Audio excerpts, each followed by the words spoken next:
Hi అండి, welcome to my channel. ఈ రోజు వీడియో వచ్చేసి లేటెస్ట్గా ట్రెండ్ అవుతున్న Jimmy Choo saree blouse back neck design cutting and stitching video. దీనికి సంబంధించిన మెజర్మెంట్స్ అన్ని కూడా నేను ఇక్కడ స్క్రీన్లో అయితే మెన్షన్ చేసేస్తున్నాను. ఈ డిజైన్ కోసం బ్యాక్ పార్ట్ అయితే కంప్లీట్గా క్యాన్వాస్ పేపర్ని అయితే యూజ్ చేయకుండా అయితే స్టిచ్చింగ్ చేస్తున్నాను అనమాట. ఇక్కడ వచ్చేసి పార్ట్ నెక్ని అయితే డ్రా చేసేస్తున్నాను. వీడియో నచ్చితే లైక్ చేయండి. అలానే ఎవరైనా మన ఛానల్ ఫస్ట్ టైం చూస్తుంటే సబ్స్క్రైబ్ చేసుకుని పక్కనే ఉన్న బెల్ బటన్ని క్లిక్ చేసి అలానే ఆప్షన్ని క్లిక్ చేయండి. ఈ వీడియోకి సంబంధించి ఎంత ఫ్యాబ్రిక్ యూజ్ చేస్తానో, అలానే ఏ మెటీరియల్ తీసుకున్నాను, స్టిచ్చింగ్ చార్జెస్ ఎంత తీసుకోవచ్చు, ఇలాంటి కంప్లీట్ డీటెయిల్స్ అన్ని కూడా నేను వీడియో మిడిల్ అయితే ఇస్తాను. వీడియోని ఎక్కడ కూడా స్కిప్ చేయకుండా చూడడానికి ట్రై చేయండి. ఇక్కడ నేను వచ్చేసి పార్ట్ నెక్ని అయితే డ్రా చేస్తున్నాను. ఇది కొంచెం డీప్గా ఉండే పార్ట్ నెక్ డిజైన్ అనమాట. మీరు నార్మల్గా మీ బ్లౌజ్కి ఇంత డీప్ అవసరం లేదనుకుంటే కనుక మీ బ్లౌజ్ మెజర్మెంట్స్ ప్రకారం నెక్ డీపు, నెక్ విడ్త్ ఇవన్నీ కూడా చూసుకుని సేమ్ డిజైన్ని మార్కింగ్ చేసుకోవాల్సి ఉంటుంది. ఇంత డీప్ నెక్ని తీసుకోవాలని చెప్పేసి కామెంట్ సెక్షన్లో అడిగారు. అంత డీప్ నెక్ అయితే తీసుకోవాల్సిన అవసరం లేదండి. మీ బ్లౌజ్కి ఎంత నెక్ అయితే ఉంటుందో మెజర్మెంట్స్ ఆ ప్రకారమే మీరు స్టిచ్చింగ్ చేసుకోవాల్సి ఉంటుంది. ఇక్కడ వచ్చేసి ఈ కస్టమర్కి డీప్ నెక్ అవసరం అన్నారు కనుక నేను ఇక్కడ డీప్ నెక్లో అయితే స్టిచ్చింగ్ చేస్తున్నాను. అలానే కామెంట్ సెక్షన్లో full blouse cutting stitching video upload చేయండి అని అంటున్నారు. నేను 2-3 వీడియోలు అయితే అప్లోడ్ చేశానండి. మీరు ప్లేలిస్ట్లోకి వెళ్ళి చెక్ చేసుకోండి, లేదంటే డైరెక్ట్గా మన ఛానల్ అయినా సరే క్లియర్గా కనిపిస్తుంది. 2-3 డిజైన్స్ అయితే ఫుల్ కటింగ్ స్టిచ్చింగ్ వీడియోలు అయితే అప్లోడ్ చేశాను. ఇంట్రెస్ట్ ఉన్న వాళ్ళు ఒకసారి చెక్ చేయండి. అలానే ఈ బ్లౌజ్ కోసం యూజ్ చేసిన మెటీరియల్ వచ్చేసి జిమ్మిచూ సారీ ఫ్యాబ్రిక్ అనమాట. ఈ డిజైన్ కోసం మనకి సారీలో 1 మీటర్ బ్లౌజ్ పీస్ వస్తుంది కదా, ఆ 1 మీటర్ కాకుండా ఎక్స్ట్రాగా ఒక 1/4 మీటర్ అయితే కంపల్సరీగా తీసుకోవాల్సి ఉంటుంది. అంటే మనం సారీలో నుంచి కటింగ్ చేసుకోవాలన్నమాట. కొంచెం లావుగా ఉన్న వాళ్ళకైతే ఈ విధంగా కటింగ్ చేయడానికి అవ్వదు. సన్నగా ఉన్న వాళ్ళకైతే ఒక 1/4 మీటర్ ఎక్స్ట్రాగా కటింగ్ చేసినా సరిపోతుంది. మీకు అలా కాదు, మేము సేమ్ డిజైన్ స్టిచ్ చేసుకోవాలి, సారీలో ఫ్యాబ్రిక్ కటింగ్ చేయకూడదు అంటే కనుక మీకు ఇది సేమ్ క్లాత్ 4 నుంచి 5 మీటర్స్ కానీ 2 మీటర్స్ కానీ ఇలా పీసెస్ అయితే అమ్ముతారు. మీరు సేమ్ కలర్ కాంబినేషన్ చూసుకుని ఆ పీసెస్ అయితే కొనుక్కుని మీరు ఈ విధంగా హెవీ మోడల్లో ఉన్న బ్లౌజ్ డిజైన్ అయితే స్టిచ్చింగ్ చేసుకోవచ్చు. నెక్ చుట్టూ కూడా స్టిచ్ చేసుకున్న తర్వాత ఒకసారి ఐరన్ చేసుకోండి. ఐరన్ చేస్తే బిగినర్స్కి అయితే ఈజీగా స్టిచ్చింగ్ చేసుకోవడానికి వీలవుతుంది. ఐరన్ చేసేటప్పుడు ఎప్పుడు కూడా లైనింగ్ క్లాత్ నుంచి ఐరన్ చేసుకోండి, మెయిన్ ఫ్యాబ్రిక్ వైపు నుంచి కాకుండా లైనింగ్ క్లాత్ వైపు నుంచి. ఈ విధంగా నెక్ చుట్టూ కూడా స్టిచెస్ వేసేసుకున్న తర్వాత డిజైన్ అయితే సింపుల్గానే స్టిచ్చింగ్ చేసుకోవచ్చు, కాకపోతే మనకి కొంచెం టైం అయితే తీసుకుంటుంది.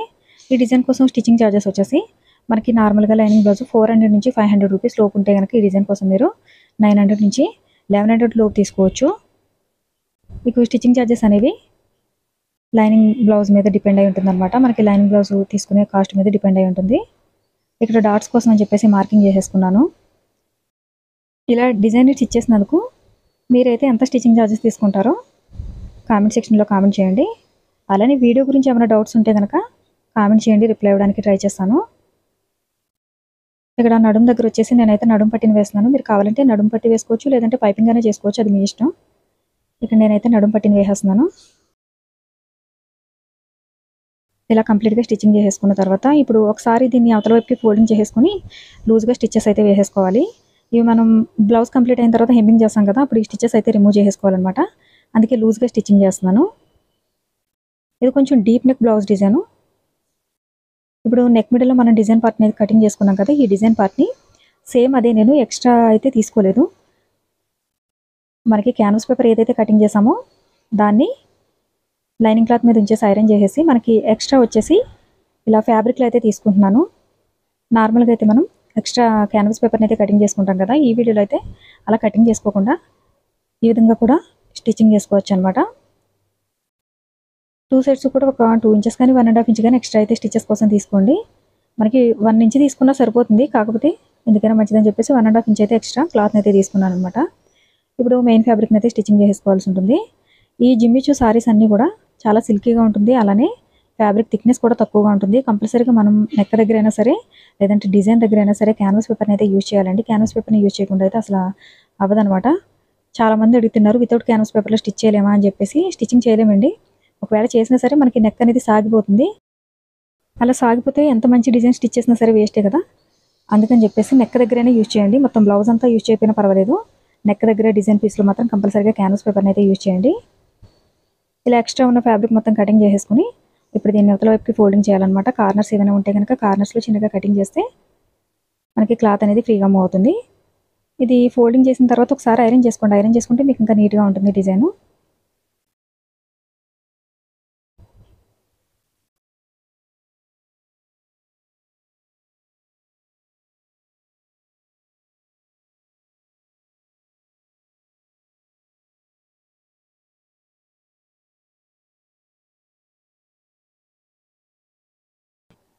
ఇలా ఫ్యాబ్రిక్ని అరేంజ్ చేసేసిన తర్వాత పైన ఒకసారి స్టిచ్చెస్ వేసేయాలి. ఇక్కడ నేను క్యాన్వాస్ పేపర్ని యూజ్ చేసినా సరే క్యాన్వాస్ పేపర్ లేని దగ్గర చూడండి ఏ విధంగా సాగిపోయిందో క్లాత్. ఎందుకంటే మనకి పలచగా ఉన్న క్లాత్లన్నీ కూడా క్యాన్వాస్ పేపర్ లేకుండా ఓన్లీ లైనింగ్ క్లాత్ తోటి స్టిచ్చింగ్ చేసామంటే కనుక కంపల్సరిగా మనం తీసుకున్న నెక్ లెంత్ విడ్త్ అలానే మనం స్టిచ్చింగ్ చేసిన తర్వాత కూడా డిఫరెన్స్ వచ్చేస్తుంది అనమాట. ఇక్కడ ఫ్లవర్ డిజైన్ కోసం అని చెప్పేసి 5.5 ఇంచు 2 ఇంచెస్ విడ్త్ ఉన్న క్లాత్ని అయితే తీసుకున్నాను. ఈ క్లాత్ని అయితే ఒక 1/2 ఇంచ్ గ్యాప్లో అయితే స్టిచ్ చేసుకోవాలన్నమాట. అంటే 1/2 ఇంచ్ మార్జిన్లో స్టిచ్చింగ్ చేసుకుంటే మనకి ఫ్లవర్ అనేది సరిపోతుంది. మీరు ఫ్లవర్ సైజ్ కనుక ఇంకా తగ్గించుకోవాలనుకుంటే కనుక ఇంకొంచెం మార్జిన్ అయితే తగ్గించుకోండి. ఈ విధంగా తగ్గించుకుంటే మనకి ఫ్లవర్ సైజ్ అనేది తగ్గుతుంది. పెంచుకోవాలనుకుంటే కనుక ఇంకొక 1/4 ఇంచు ఎక్స్ట్రాగా పెంచుకుని స్టిచ్చింగ్ చేసుకోవడమే. ఇది మనకి నెక్ చుట్టూ డిజైన్ కోసం అని చెప్పేసి ఫ్లవర్ లాగా అయితే స్టిచ్ చేస్తున్నాను అనమాట. ఈ క్యాన్వాస్ పేపర్ మాకు దొరకట్లేదని చెప్పేసి కామెంట్ సెక్షన్లో కామెంట్ చేశారు. క్యాన్వాస్ పేపర్ అయితే మనకి టైలరింగ్ మెటీరియల్, లైనింగ్ క్లాత్లు మ్యాచింగ్ సెంటర్లో కూడా మ్యాక్సిమం దొరుకుతుందండి. మీరు మ్యాచింగ్ సెంటర్లో అయినా సరే క్యాన్వాస్ పేపర్ కానీ పేపర్ స్టిఫ్ కానీ నెక్ క్యాన్వాస్ అని అడిగినా సరే ఇస్తారు. ఇది మీటరు 40 రూపీస్ నుంచి అట్లా ఉంటుంది. మనకి బండిల్లో వచ్చేసి ఒక 15 మీటర్స్ 10 మీటర్స్ అలా ఉంటుంది అనమాట. 20 మీటర్స్లో కూడా ఉంటుంది. మీరు బండిల్లో తీసుకుంటే కనుక మీకు చాలా బ్లౌజ్ డిజైన్స్కి అయితే వచ్చేస్తుంది. అలా కాకుండా మీటర్స్లో తీసుకుంటే 40 రూపీస్ 45 రూపీస్. అది డిపెండ్స్ ఆన్ క్వాలిటీని బట్టి ఉంటుంది. మనం మంచి క్వాలిటీ తీసుకుంటే కనుక ఒక 10 రూపీస్ ఎక్స్ట్రా ఉంటుంది. క్వాలిటీ తగ్గితే కనుక ఒక 10 రూపీస్ అనేది తక్కువగా ఉంటుంది. ఇలా స్టిచ్చింగ్ చేసుకున్న ఫ్లవర్స్ అన్నీ కూడా నెక్ చుట్టూ స్టిచ్చింగ్ చేసేసుకోవాలి. ఇవి కొంచెం పెద్ద సైజులో ఉన్న ఫ్లవర్స్ అనమాట. నెక్ మిడిల్లో మాత్రం దీనికన్నా చిన్న సైజులో ఉన్న ఫ్లవర్స్ని అయితే స్టిచ్చింగ్ చేసేసుకుంటున్నాను. వీడియో నచ్చితే లైక్ చేయడం మర్చిపోకండి. లైక్ చేయడం వల్ల మరిన్ని ఇంట్రెస్టింగ్ వీడియోలు అప్లోడ్ చేయడానికి సపోర్ట్ చేసినట్టుగా ఉంటుంది. చాలామంది వీడియో చూస్తున్నారు కానీ లైక్ చేయట్లేదు. ఈ విధంగా నెక్ చుట్టూ కూడా ఫ్లవర్ని అయితే స్టిచ్చింగ్ చేసుకోవాలి. మనకి ఎక్స్ట్రా ఉన్న థ్రెడ్స్ కానీ అలాగే ఫ్లవర్స్వి ఈ పీసెస్ ఉన్నాయి కదా, ఇవన్నీ కూడా నీట్గా కటింగ్ చేసుకోవాలి. నెక్ చుట్టూ మాత్రం కటింగ్ అవ్వకూడదు. ఓన్లీ ఫ్యాబ్రిక్ మాత్రమే, ఎక్స్ట్రా ఉన్న ఫ్యాబ్రిక్ మాత్రమే కటింగ్ అవ్వాలి. నెక్ మాత్రం కటింగ్ కాకుండా జాగ్రత్తగా కట్ చేసుకోవాలి.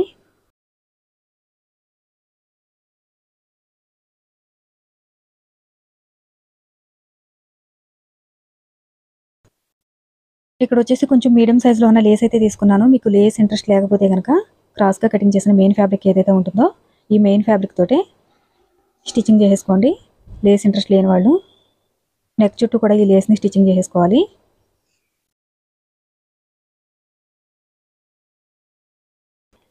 ఇలా కంప్లీట్గా నెక్ చుట్టూ కూడా లేస్ని స్టిచ్చింగ్ చేసేసిన తర్వాత ఇప్పుడు డిజైన్ కోసం అని చెప్పేసి క్రాస్గా కటింగ్ చేసిన క్లాత్ని తీసుకుని వీలైనంత సన్నగా డోరీ థ్రెడ్ని అయితే స్టిచ్ చేసుకోవాల్సి ఉంటుంది.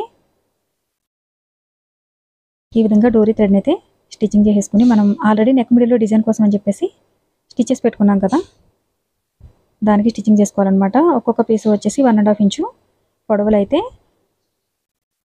ఈ విధంగా కటింగ్ చేసి పెట్టుకోవాలి. ఇవి మనకి మీడియం సైజులో ఉన్న బీడ్స్ స్టిచ్చింగ్ చేసుకోవడం కోసం ఈ పీసెస్ అయితే స్టిచ్ చేస్తున్నాను అనమాట నేను. మనకి స్టార్టింగ్లో మాత్రం 1.5 ఇంచ్ ఎక్స్ట్రా ఏదైతే తీసుకున్నామో క్లాత్ స్టిచెస్ కోసం అక్కడి నుంచి అయితే ఈ బీడ్స్ డిజైన్ అయితే స్టిచ్చింగ్ చేసుకోవాల్సి ఉంటుంది. కంప్లీట్గా మొత్తం టోటల్గా మొత్తం బీడ్స్ ఎన్ని అయితే పడతాయి అన్నింటినీ కూడా ఈ పీసెస్ అన్నీ కూడా స్టిచ్ చేసుకోవాల్సి ఉంటుంది.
ఇలా పీసెస్ అన్నీ కూడా కంప్లీట్గా స్టిచ్చింగ్ చేసేసుకున్న తర్వాత దీనిపైన మీకు కావాలనుకుంటే లేస్ని స్టిచ్చింగ్ చేయండి. నేనైతే లేస్ ఏది స్టిచ్ చేయట్లేదు, డైరెక్ట్గానే స్టిచ్ చేసేస్తున్నాను.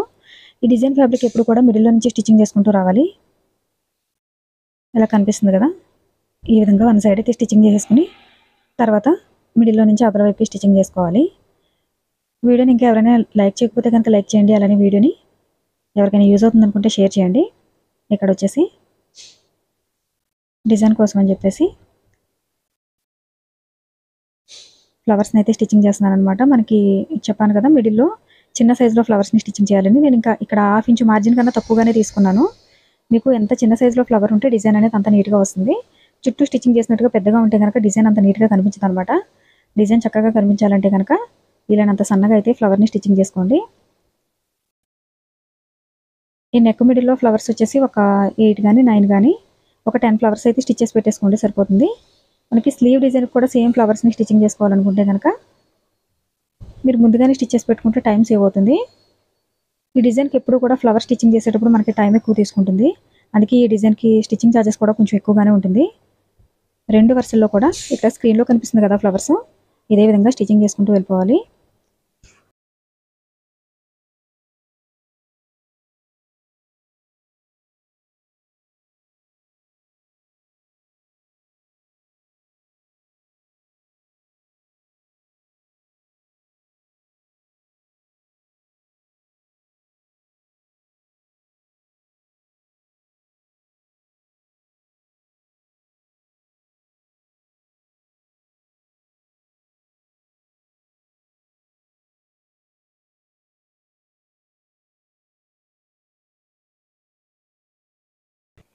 ఇలా 2 సైడ్స్ కూడా ఫ్లవర్స్ని స్టిచ్చింగ్ చేసేసిన తర్వాత మిడిల్లో మాత్రం ఇక్కడ నేను సేమ్ బీడ్స్ ఏవైతే ఉన్నాయో వాటిని డిజైన్లో కూడా స్టిచ్చింగ్ చేసేస్తున్నాను. వీడియో కంప్లీట్ అయిన తర్వాత లుక్ ఈ విధంగా ఉంటుంది. వీడియో నచ్చితే లైక్ చేయండి, షేర్ చేయండి. Thanks for watching.